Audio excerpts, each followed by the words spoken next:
Olá, sejam todos bem-vindos à casa do Dr. Augusto Silva, em mais uma conversa sobre a Boa Nova.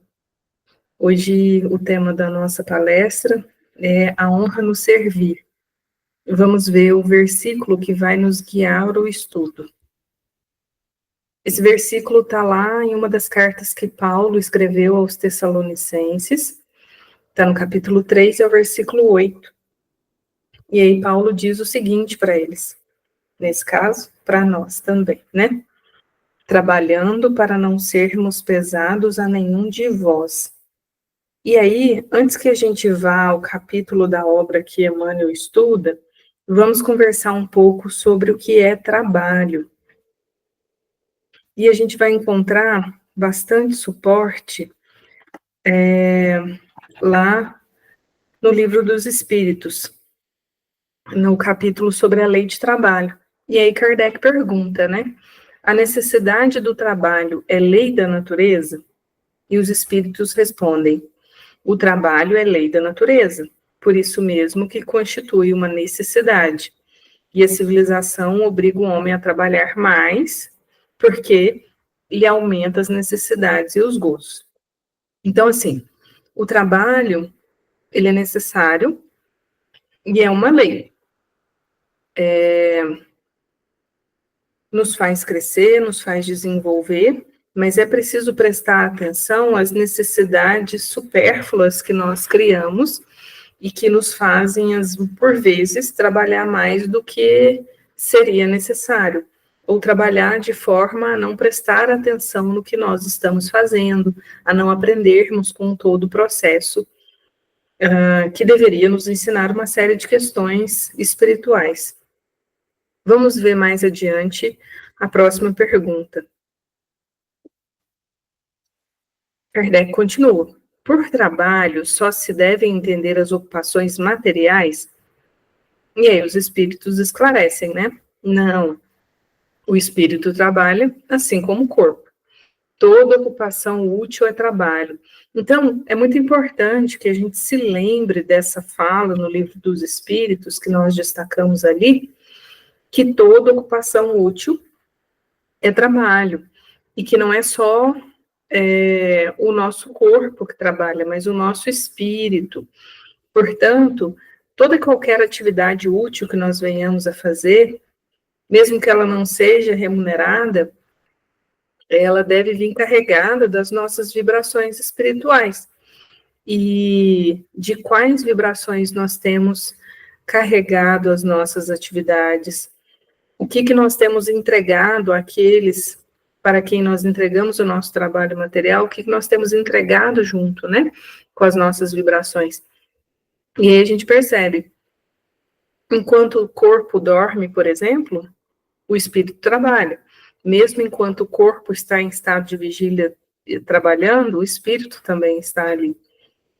Então, uma prece é uma ocupação útil, um auxílio é uma ocupação útil, tal como ir ao nosso trabalho profissional diariamente é uma ocupação útil. E por vezes, se nós não estivermos enxergando a real motivação do nosso trabalho material, por exemplo, ela pode deixar de ser uma ocupação útil e ser uma ocupação sem sentido. E aí, a gente estará, nesse caso, trabalhando materialmente aos olhos do mundo, mas sem trabalhar de fato, espiritualmente. Então, é o cuidado que a gente precisa tomar de entender essa fala. Toda ocupação útil é trabalho e carregado da nossa vibração espiritual. Na próxima, Kardec pergunta: por que o trabalho se impõe ao homem? E aí eles respondem: por ser uma consequência da sua natureza corpórea. É expiação e, ao mesmo tempo, um meio de aperfeiçoamento de sua inteligência. Sem o trabalho, o homem permaneceria sempre na infância quanto à inteligência. Antes que a gente termine a leitura da resposta, vamos refletir aqui. É uma das ferramentas pelas quais a vida nos dá a chance de espiar, de corrigir as nossas falhas, né? É uma lição muito importante, Mas é preciso entender muito bem, né, o objetivo de uma expiação é a correção das nossas falhas. Não é uma penalidade, um castigo. É uma oportunidade de correção, né? É uma oportunidade de fazermos diferente agora, de fazermos melhor e de devolver aquilo que nós desorganizamos nas leis espirituais. O que mais que os espíritos não respondem? Na 678, Kardec pergunta: nos mundos mais aperfeiçoados, os homens se acham submetidos à mesma necessidade de trabalhar? A natureza do trabalho está em relação com a natureza das necessidades. Quanto menos materiais são estas, menos material é o trabalho. Mas não deduzais daí que o homem se conserve inativo e inútil. A ociosidade seria um suplício, em vez de ser um benefício. Então, de acordo com o planeta escola que nós habitarmos, que vai ser de acordo com as nossas necessidades de aprendizado, né? Por isso que eu gosto de chamar de planeta escola. De acordo, então, com esse planeta escola que nós habitarmos, nós vamos ter necessidades diferentes de aprendizado. Aqui nós ainda temos necessidades que são muito vinculadas à matéria, então o nosso trabalho ainda é muito material. À medida que a gente vai se desenvolvendo, e à medida que a gente se torna cada vez mais flexível ao ensino espiritual, ao aprendizado pelo amor, ao aprendizado pelo bem, a entender todas essas questões, o quanto que o nosso pensamento, a nossa motivação influencia, quando nós conseguirmos ouvir as lições através do espírito, então o nosso trabalho, a nossa ocupação útil será dessa natureza. Como a gente ainda está muito ligado, vinculado a ouvir e entender e a aprender pelas ferramentas da matéria, é onde a nossa ocupação útil, o trabalho, vai estar vinculado. Então, é de acordo com a nossa capacidade de entendimento, de aprendizado. E aí vai se utilizando o tipo de trabalho. E aí, como bem os espíritos explicam, isso não reduz a necessidade de trabalho, só muda a natureza do trabalho. A gente não para de trabalhar, não faz bem parar. Kardec, na 679, pergunta: achar-se-á isento da lei do trabalho o homem que possua bens suficientes para lhe assegurarem a existência? Aí, né, é aquela pergunta que a gente faria, né? Bom, porque se a gente se a gente vincular trabalho somente à necessidade da nossa manutenção na vida material, e aí, de repente, a gente tem recursos materiais suficientes, a gente fica achando que não precisa trabalhar, né? Mas, eles respondem, do trabalho material, talvez. Não, porém, da obrigação de tornar-se útil, conforme aos meios de que dispõe, nem de aperfeiçoar a sua inteligência ou dos outros, o que também é trabalho, né? Aquele a quem Deus facultou a posse de bens suficientes a lhe garantirem a existência, não está, é certo, constrangido a alimentar-se com o suor do seu rosto, né? Então, se já dispõe de recursos materiais para se manter materialmente, não há necessidade de trabalho para acumular bens materiais. Mas, tanto maior lhe é a obrigação de ser útil aos seus semelhantes, quanto mais ocasiões de praticar o bem lhe proporciona o adiantamento que lhe foi feito. Seja por doação, seja pela criação de postos de trabalho, de oportunidade de trabalho material para outras pessoas, um trabalho de maneira digna, de maneira humana, né? Seja um trabalho de capacitação para outras pessoas, de desenvolvimento da educação, desenvolvimento intelectual, instrução, né? Há diversas formas, né? Se nós buscarmos, nós encontraremos diversas formas de fazer bom uso dos recursos materiais que nós tivermos acesso. Então, pode ser que não precise trabalhar materialmente, mas há muito trabalho para sermos úteis a serem feitos. Cada um vai descobrir o seu caminho. E aí, no capítulo que Emmanuel conversa conosco sobre essa passagem, né, que Paulo fala aos Tessalonicenses, Emmanuel vai mostrar como a gente encarava rotineiramente o trabalho antes da vinda de Jesus e depois da vinda dele, qual que é a nossa responsabilidade, né? Não quer dizer que a gente mudou o nosso ponto de vista, mas nós temos uma responsabilidade perante a isso. E aí ele começa. Antes de Jesus, o serviço, sem dúvida, constituía abjeção ou miserabilidade. Trabalhar, e aí ele está falando muito do trabalho manual, do trabalho pesado, do trabalho bem material mesmo. Era um serviço para pessoas consideradas miseráveis. Aí, tanto que ele cita as exceções, né? Lidar com guerra e preocupações de governança, né? Que representavam um trabalho honroso da habilidade e da inteligência, né? Exceto estas, né? A gente valorizava só essas. Qualquer gênero de atividade era considerado esforço inferior, que deveria ser relegado aos homens cativos, escravizados ou de menos recursos. Então, a gente só valorizava como honroso trabalho intelectual e estratégico, e tristemente vinculados a atividades de guerra. E aí vamos ver o que o Emmanuel nos explica. Com Jesus, porém, o trabalho começa a receber o apreço que lhe é devido, né? A gente começa a entender o valor de toda e qualquer atividade para nós e para o coletivo. E aí ele dá exemplo, né? O mestre inicia o apostolado numa carpintaria singela. Então, em termos materiais, Jesus aprende um ofício ali com seu pai na carpintaria.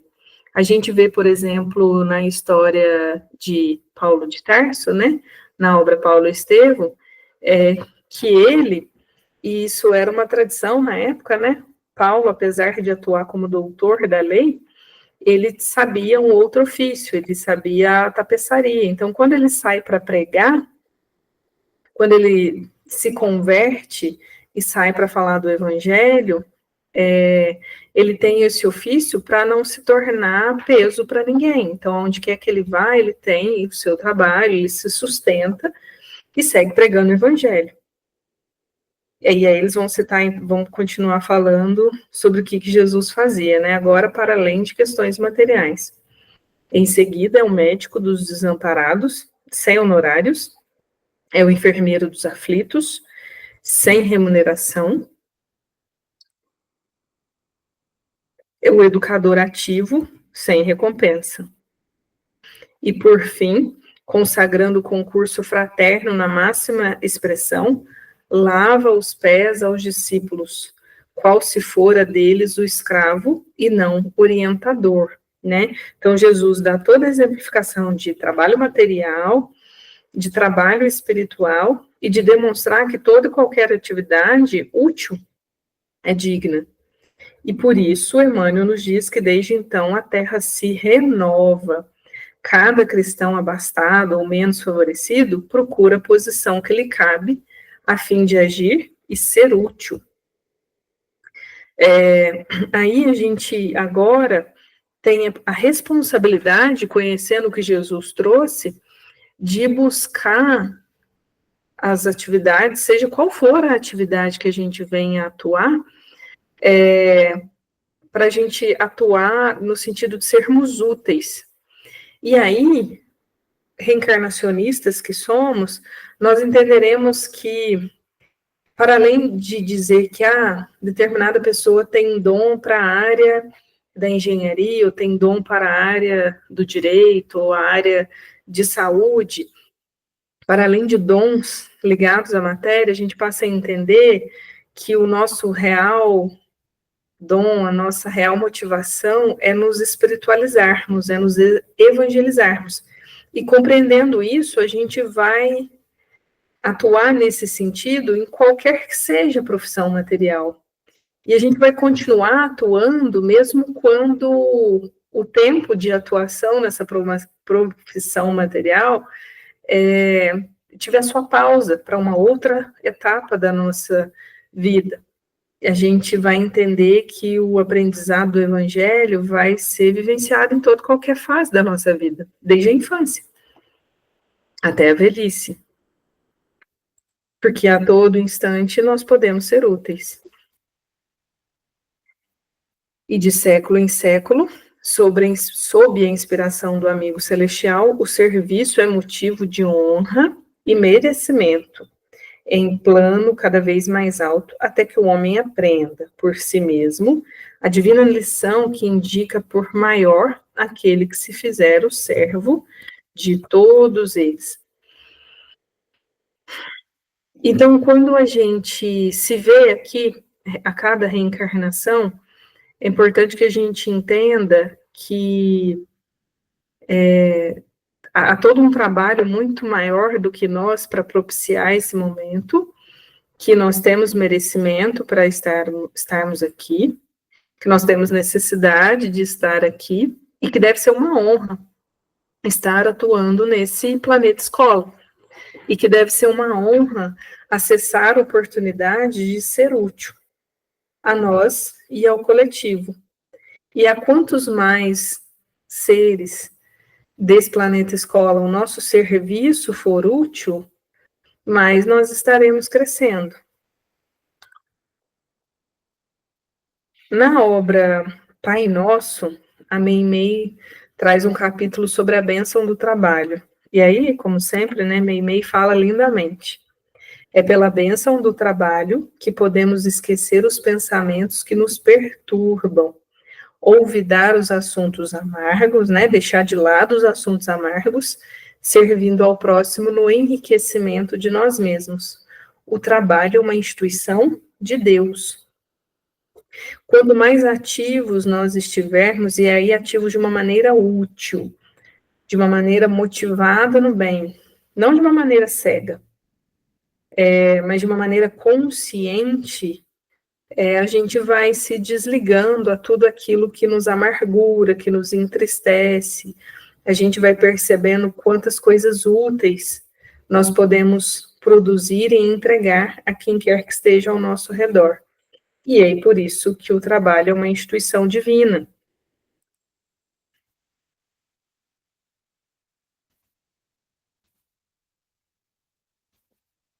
O cérebro, e aí agora na obra Caminho Espírita, né? O André Luiz nos fala, no capítulo 38, auxilia também. E é muito bonito, né? Eu trouxe uma boa parte do texto, porque ele vem exemplificando o quanto essa ferramenta material, corpo físico, o quanto que essa ferramenta nos serve de tantas e tantas maneiras. E vejam bem o que André Luiz nos fala. Ele fala que o cérebro trabalha para que a gente raciocine, o coração trabalha para que a gente se sustente, o sangue para que a gente se equilibre, os nervos para que a gente observe, as glândulas trabalham para que a gente se controle, né, os hormônios, os pulmões trabalham para que a gente respire, os ossos para que a gente se levante, os cabelos para que sirvam de proteção, o estômago para que a gente consiga se nutrir, os olhos para que a gente veja, os ouvidos para que a gente ouça, a língua para que a gente se expresse, as mãos para que a gente construa, os pés trabalham para que a gente se movimente.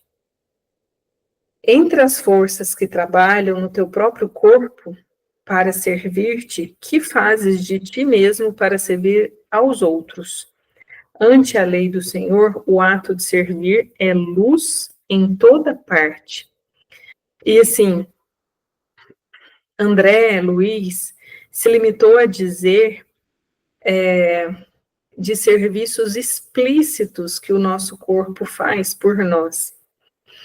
Há tarefas inimagináveis que as nossas células fazem para a sustentação da vida corpórea. Para essa vida corpórea nos ser útil ao nosso aprendizado muito maior, né? E considerando a colaboração de tantas células, de toda uma organização fisiológica, o que nós fazemos perante a organização coletiva na qual nós estamos inseridos. O que nós fazemos pela sociedade na qual nós estamos inseridos, pelas pessoas que estão ao nosso redor.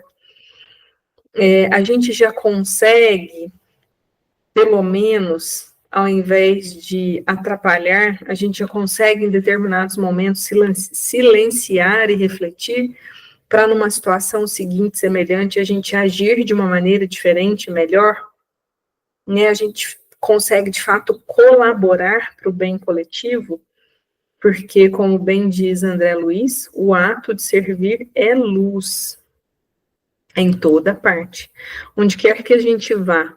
E se a gente, por vezes, se preocupa em buscar rituais ou fórmulas para nos proteger, que a gente se lembre que servir é luz.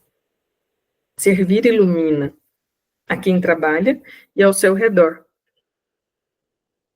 E aí ele continua, assim, quem nada faz, em nada se detém. Recorda que a preguiça é retrato da morte.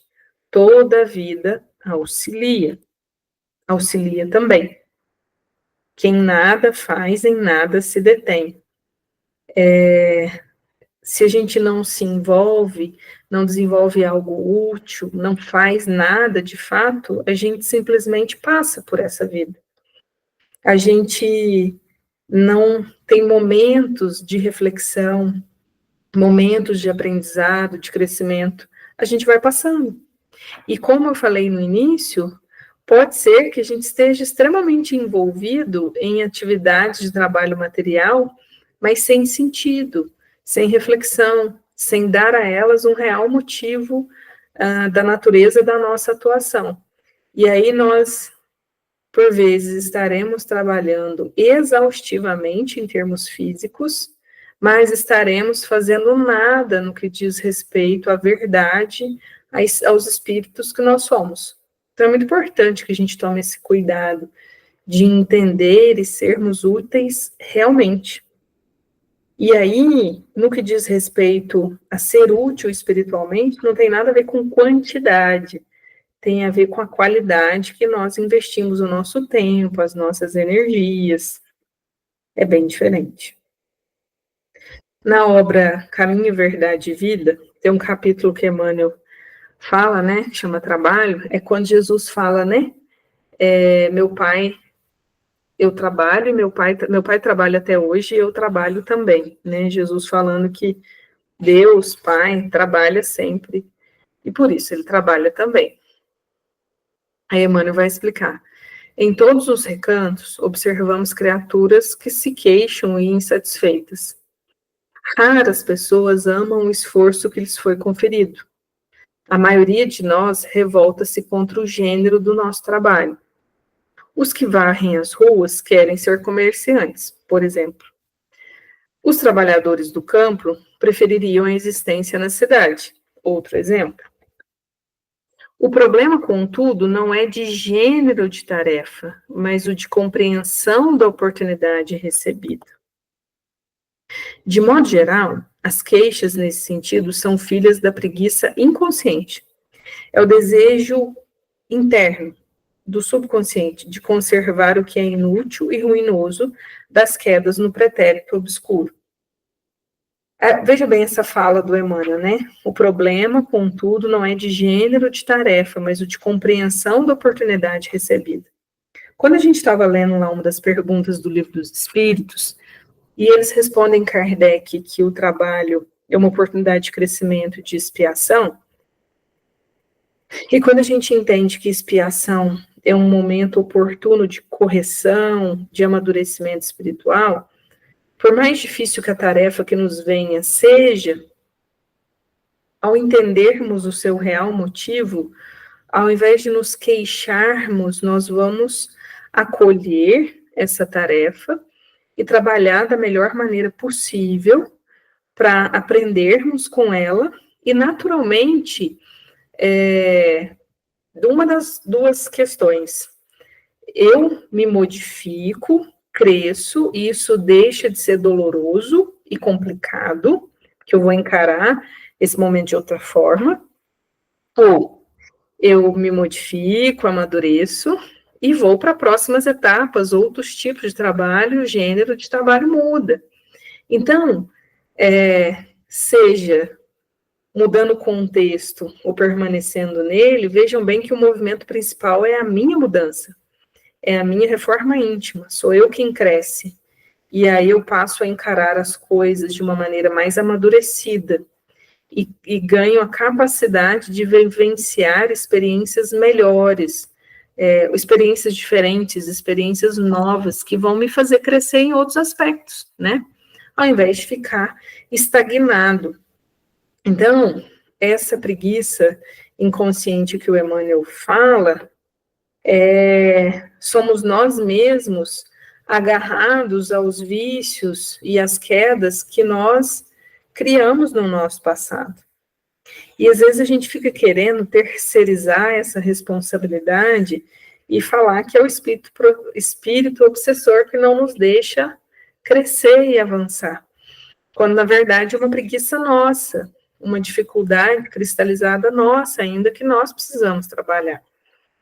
É lógico que seja para trabalhar, ou seja para ficar estagnado, há grupos de espíritos que nos cercam, porque tem afinidade com esses ideais.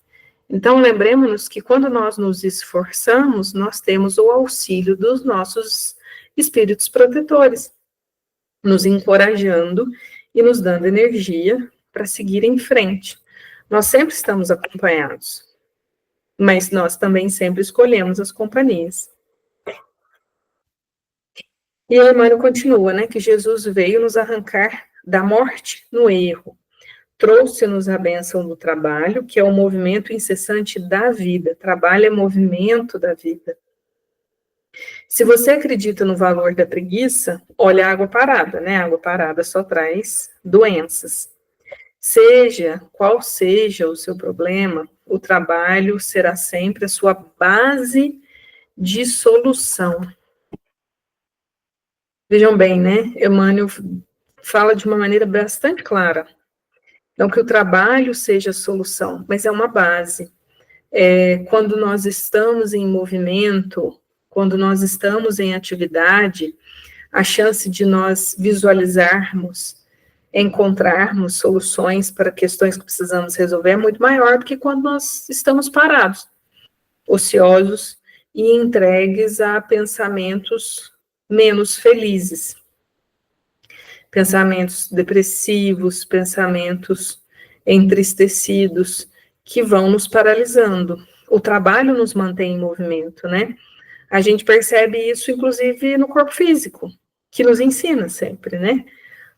Quanto mais nós praticarmos algum tipo de atividade física, seja ela qual for, cada um sabe e descobre aquilo que tem mais afinidade, seja um caminhar diário, é importante que seja algo rotineiro, né? Ao mantermos o corpo em movimento, a chance de manutenção de saúde é muito maior do que se nos mantivermos ociosos. Assim também é para o raciocínio intelectual, assim é para a nossa vida enquanto espíritos. Então, vamos encerrar lembrando de tudo isso que nós falamos, lembrando do conceito crucial de trabalho, que toda ocupação útil é trabalho. Independente se está envolvida questões materiais ou não, toda ocupação útil é trabalho. E por isso que Paulo nos aconselha a trabalhar, né? E aí quando ele fala para nós trabalharmos, para que nós não a nossa presença, né, a gente não seja peso ou carga para quem quer que seja, não é só em questão material que Paulo está falando, mas em questão emocional, em questão vibracional, que nós compreendamos o quanto que nós podemos e devemos estar em movimento constante na vida, servindo, crescendo e amadurecendo sempre. Agradecemos a presença e a vibração de todos, que nos encontremos sempre reunidos no bem e no amor do Pai. Que assim seja.